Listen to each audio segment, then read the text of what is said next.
বিসমিল্লাহির রহমানির রহিম। আসসালামু আলাইকুম রহমতুল্লাহ। মাসাজ ক্র্যাম্পিং নিয়ে অনেক সময় অনেকে প্রশ্ন করেন যে কেন হয়। আমাকে এরকম একটি বেশ আমার প্রশ্নটা তো করেছেন আমার সম্মানিত ম্যানেজিং ডিরেক্টর স্যারও এরকম এক সময় কোশ্চেন করেছিলেন যে হাসান সাইদ, লেগ মাসাজ ক্র্যাম্পিংয়ে কী ওষুধ আছে, হার্বালের কী ওষুধ আছে এবং এটা কীভাবে কন্ট্রোল করা যায়। তো আমি তখন আমার সম্মানিত স্যারকে একটা ইউনানি ওষুধের কথা বলেছিলাম, কিন্তু আমি সেটাও বলবো না। তো আজকে আমি আপনাদের সাথে শেয়ার করব লেগ মাসাজ ক্র্যাম্পিংটা কেন হয়। প্রিয় অডিয়েন্স, লেগ মাসাজ ক্র্যাম্পিংটা এমন একটি জিনিস, এটা কিন্তু আসলে বিরক্তিকর জিনিস। যদি হঠাৎ হঠাৎ হয়ে থাকে মাসে একবার দুবার, তো এটা সমস্যা নাই, এটা নিয়ে আপনার এত অরিড হওয়ার কিছু নেই। কিন্তু যদি আপনি বারবার ঘন ঘন হয়ে থাকে, তখন এটা কারণটা বের করতে হবে এবং চিকিৎসা করতে হবে। কারণ লেগ মাসাজ ক্র্যাম্পটা আপনার হঠাৎ করে আপনাকে ব্যথা বেদনার মধ্যে সৃষ্টি করতে পারে মাসাজ ক্র্যাম্পিংটা। আমি আজকে কয়েকটি পয়েন্ট বলবো, যদি এই পয়েন্টগুলো আপনার থেকে তাহলে আপনি এগুলি সংশোধন করতে পারেন। একটা হলো, শরীরে থেকে যখন পানি চলে যায় বেশি, আপনার শরীরে যদি পানি শূন্যতা তৈরি হয়, ডিহাইড্রেশন থাকে, এটা বিশেষ গরমের সময়, রোজার সময়, বা আপনি উপবাস করেন, আমাদের হিন্দু ভাইরা উপবাস করে, অথবা গ্রীষ্মের প্রচণ্ড ঘামে যদি ঘাম বেশি হয়, তখন লেগ মাসাজ ক্র্যাম্পিংটা হতে পারে।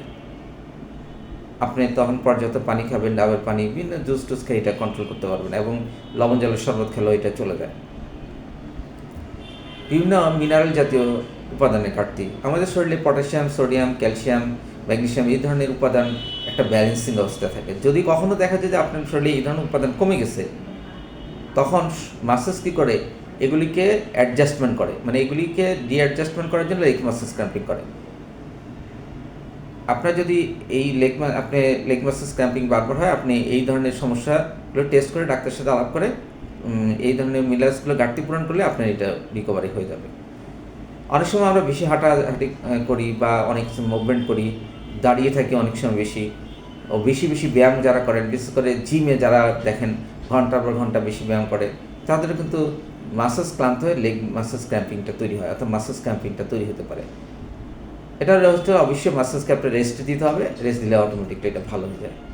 বয়স বাড়লে মাসাজের ক্যাপাবিলিটি কমে যায়, মাসাজ দুর্বল হয়, রাত্রে খিঁচুনি দেখা দেয়, তখন হালকা ব্যায়াম করলে এই লেগ মাসাজ ক্র্যাম্পিংটা চলে যায়। এই জন্য বয়স গেলে হালকা 30 মিনিট 40 মিনিট ব্যায়াম করার জন্য বলা হয়, তাহলে আপনার মাসাজ ক্র্যাম্পিংটা দ্রুত রিকভারি করবে। যারা ডায়াবেটিসে ভুগছেন তাদের মাসাজ ক্র্যাম্পিং হতে পারে।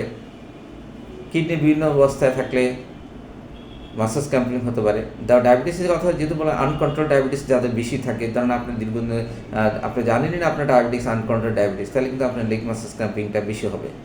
থাইরয়েড সমস্যা যারা ভোগেন, থাইরয়েডের মানে অজানা, জানেন না যে থাইরয়েডের প্রবলেম, তাদের লেগ মাসাজ ক্র্যাম্পিংটা হতে পারে। স্নায়বিক সমস্যা থাকলেও লেগ মাসাজ ক্র্যাম্পিং হতে পারে। ডিয়ার ভিউয়ার্স, লেগ মাসাজ ক্র্যাম্পিংটা একটা নর্মাল ফিনোমেনা, কিন্তু যখন আপনার বারবার হবে তখন অবশ্যই মানে একজন কোয়ালিফাইড ডাক্তার দিয়ে চিকিৎসা করে আপনি এটা রিকভারি করে নেবেন, এটা রিমুভ হয়। আর অন্যান্য যে রোগগুলোর কথা বললাম, ডায়াবেটিস, কিডনি প্রবলেম, এগুলি যেন না হয় সেদিকে সচেতন থাকবেন। সুস্থ থাকেন, ভালো থাকেন। আসসালামু আলাইকুম রহমতুল্লাহ বরকাতুহু।